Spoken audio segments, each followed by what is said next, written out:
Assalamualaikum warahmatullahi wabarakatuh. Dulurku sekalian, beberapa hari kemarin ketika beliau Kiai Haji Ma'ruf Amin menyampaikan pidato saat memperingati 100 tahun kunjungan bangsa Korea ke Indonesia, apa yang disampaikan beliau tiba-tiba menjadi sebuah kontroversi di hadapan para netizen. Tentu netizennya tidak lain adalah wilayah-wilayah orang yang memang dari awal tidak suka dengan beliau. Ya, kalau mungkin bahasanya ya mereka disebut kadrunisme ya, orang-orang yang menganut paham kadrun. Kemudian video itu diunggah, diedit, diberikan backsound lagu Korea, dan sesekali ditampilkan latar video Blackpink dengan jogetannya yang luar biasa lincah. Sebenarnya video ini dibuat ya memang untuk sarkas ya, untuk menyindir. Oh begini toh yang diinginkan Kiai Ma'ruf Amin ini, agar bangsa kita belajar joget-joget begini toh. Ya mungkin maksudnya mau seperti itu. Jangan kemana-mana, tetap simak video ini. Kita sedikit akan mengulas urgensi, penting nggak sih menanggapi hal seperti ini gitu. Yang pertama, hal ini bisa jadi penting, bisa jadi tidak, karena hal ini bersumber dari netizen. Sesuatu yang bersifat reaktif gitu. Ketika ada orang yang memang mengangkat isu ini dan disambut oleh banyak netizen, sesuatu yang banyak diperbincangkan. Kemudian ada beberapa tanggapan yang negatif, bahkan yang luar biasa ngeselin. Salah satu komentarnya saya baca, masih mending menjadi mantan preman daripada menjadi mantan ulama.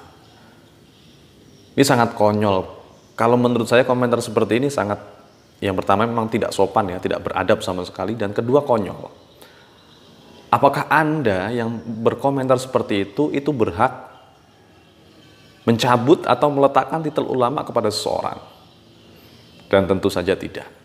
Dan yang kedua, hakul yakin demi Allah, kepandaian yang berkomentar seperti itu dengan kepandaian yang dimiliki oleh Kiai Haji Ma'ruf Amin tentu sangat jauh.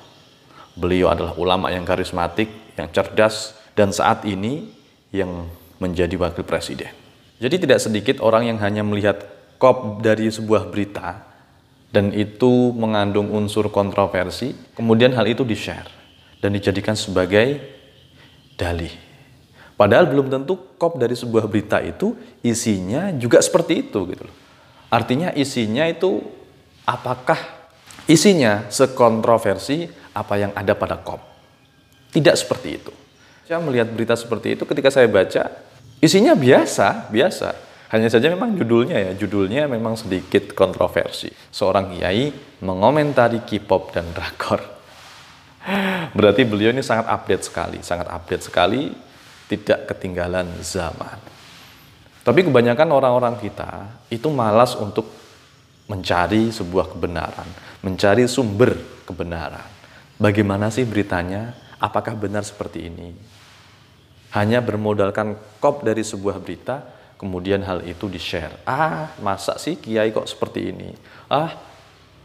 Untung aku tidak memilihnya. Nah, dengan bumbuan-bumbuan kata seperti itu, akhirnya melahirkan stigma negatif bagi orang yang membacanya.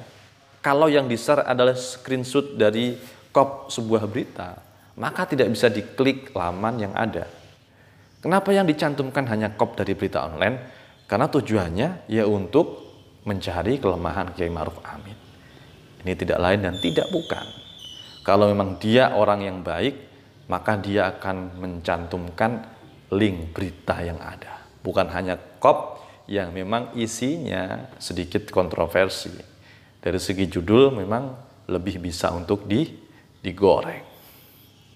Kemudian ya memang kita tidak bisa melepaskan diri dari komentar netizen, karena netizen Indonesia itu reaktif. Apa-apa dikomentari, walaupun mereka belum cross-check apa yang sebenarnya terjadi. Saya setelah melihat video itu kemudian saya cross-check, saya browsing di berita K-pop Ma'ruf Amin, ternyata keluar.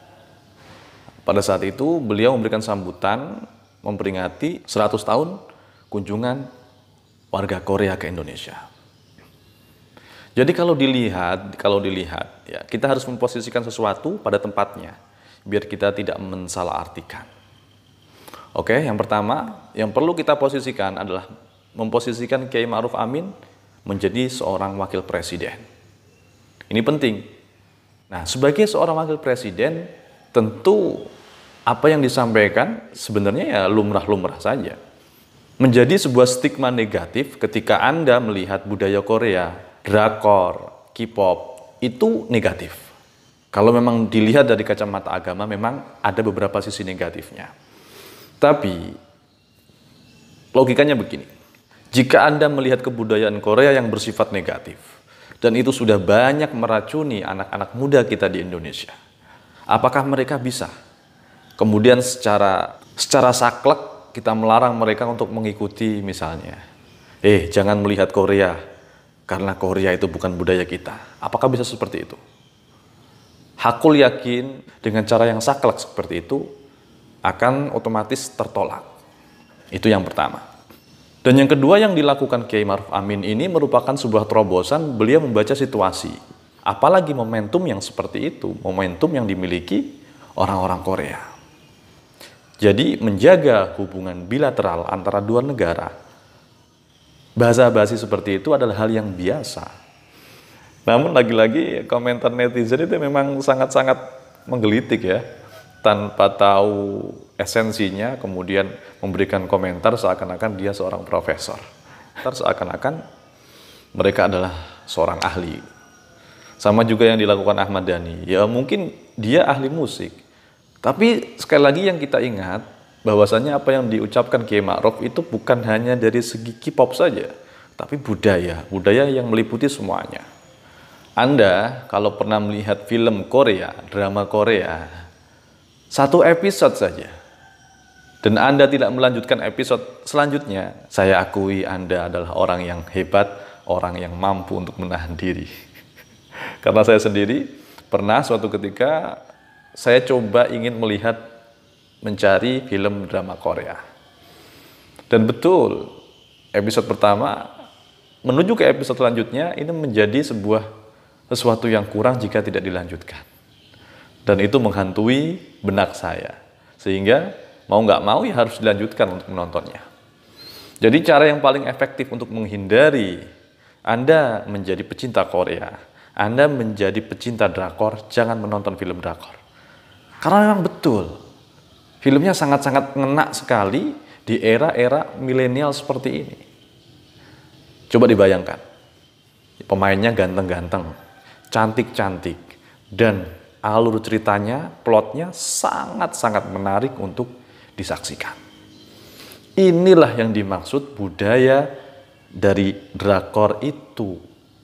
Bukan kok budaya musik yang goyang-goyang, terus kemudian melihatkan aurat, ya tidak dong. Apalagi beliau mengatakan seharusnya Indonesia, anak muda Indonesia bisa mencontoh bagaimana K-pop, drakor bisa melestarikan budaya mereka dengan cara yang milenial gitu loh. Dengan cara yang milenial. Sebenarnya ya anak-anak Indonesia sudah melakukan itu. Jadi sekali lagi perkataan Kiai Ma'ruf Amin itu bukan ditujukan kepada orang-orang yang sudah melakukan itu, tapi orang-orang yang stagnan sebagai pecinta drakor, sebagai pecinta K-pop yang hanya menjadi penikmat saja. Tidak ada sumbangsihnya untuk perubahan, tidak ada sumbangsihnya untuk kemajuan budaya Indonesia.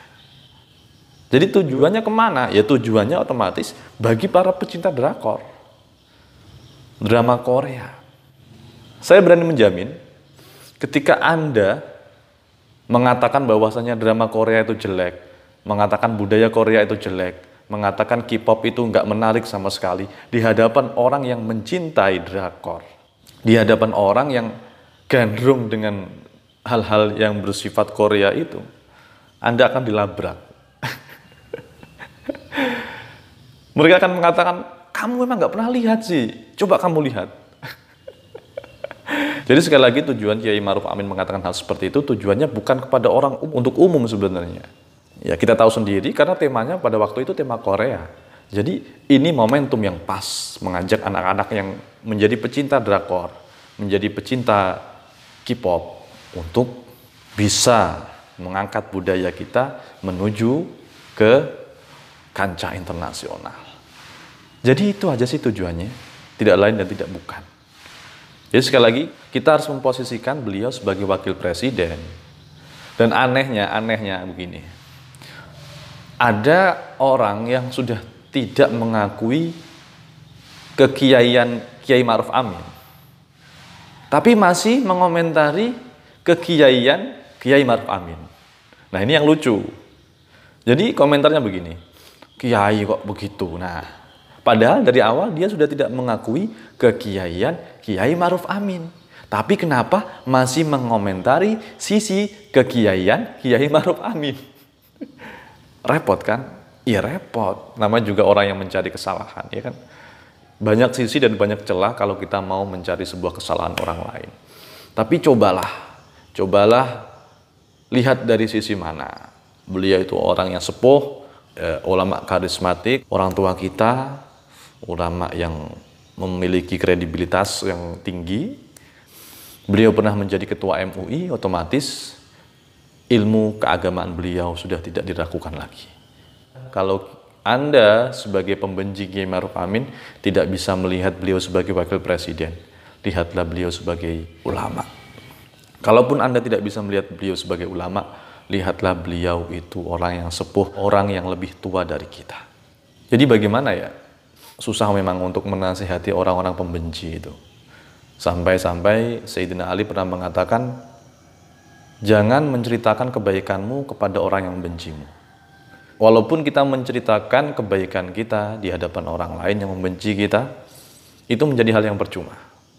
Jadi memang susah kalau apa-apa ditakar dengan sebuah kebencian.